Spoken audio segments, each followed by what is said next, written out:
আসসালামু আলাইকুম মালয়েশিয়ান প্রবাসী ভাইয়েরা কেমন আছেন? আশা করি ভালোই আছেন।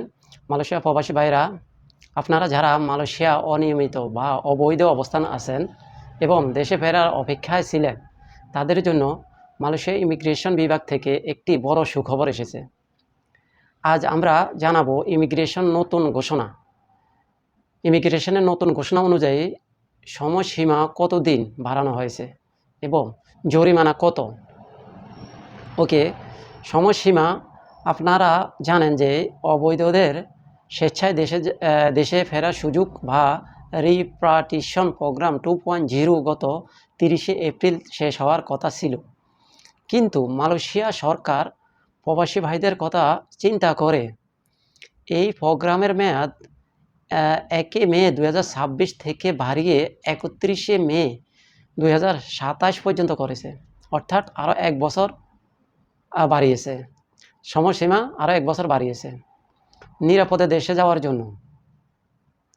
ইমিগ্রেশনের তথ্য অনুযায়ী গত 1 বছরে প্রায় 2,58,000-এর বেশি প্রবাসী এই প্রোগ্রামে নিবন্ধন করেছেন, যার মধ্যে 2 লক্ষেরও বেশি মানুষ ইতিমধ্যে নিজ নিজ দেশে ফেরত গিয়েছেন। আর এই প্রোগ্রামে থেকে মালয়েশিয়া সরকার প্রায় 127 মিলিয়ন রিঙ্গিত রাজস্ব আদায় করেছেন। চিন্তা করছেন, 112টি দেশের অবৈধ শ্রমিক দেশে যাওয়ার পর্যন্ত তারা 127 মিলিয়ন রিঙ্গিত রাজস্ব আদায় করেছেন। জরিমানা সঠিক হিসাব অনেকে বিভ্রান্তিতে থাকেন মানে জরিমানা নিয়ে পরিষ্কার করে দিচ্ছি। যাদের পাসপোর্ট নেই বা অবৈধভাবে প্রবেশ করেছেন অথবা ভিসার মেয়াদ শেষ হয়ে গেছে, তাদের জরিমানা মাত্র 500 রিঙ্গিত।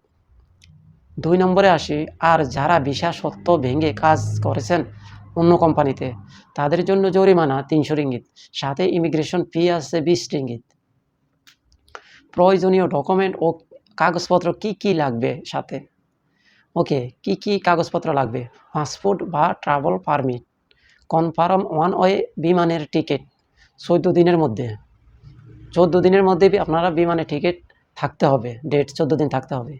জরিমানার টাকা অবশ্যই ক্রেডিট কার্ড, ডেবিট কার্ড বা ওয়ালেটের মাধ্যমে দিতে হবে। নগদ টাকা নেওয়া হয় নাই। নগদ টাকা দিয়ে আপনি ইমিগ্রেশনে জমা দিতে পারবেন না। নতুন সময়সীমা 31শে মে 2027 পর্যন্ত। আগে এটি ছিল 30শে এপ্রিল 2026-এ শেষ হওয়ার কথা ছিল, কিন্তু এখন বাড়িয়ে 2027 পর্যন্ত করা হচ্ছে, প্রায় 1 বছর। ওকে, মোট রেজিস্ট্রেশন করেছে মালয়েশিয়া 2,58,186 জন 19শে এপ্রিল 2026 এই পর্যন্ত। দেশে ত্যাগ করেছে, দেশে গেছে প্রায় 2 লক্ষেরও অধিক লোক। সরকার প্রায় 1,27 মিলিয়ন রিঙ্গিত জরিমানা বাবদ উঠিয়েছে। জরিমানার পরিমাণ: অবৈধভাবে প্রবেশ বা ওভারস্টে ভিসার মেয়াদ শেষ 500 রিঙ্গিত। আমি আবারও বলি, জরিমানার পরিমাণ: অবৈধভাবে প্রবেশ বা ওভারস্টে ভিসার মেয়াদ শেষ প্রায় 500 রিঙ্গিত। ফাঁসের সত্য লঙ্ঘন, ভিসার ক্যাটাগরি ভুল, অন্য কাজে কাজ করা, এক ভিসা দিয়ে অন্য ভিসায় কাজ করা 300 ringgit. Special pass free 20 ringgit. দালাল থেকে সাবধান: এই প্রক্রিয়ার জন্য কোনো দালালের প্রয়োজন নেই, সরাসরি ইমিগ্রেশনে যোগাযোগ করুন। ধন্যবাদ সবাইকে।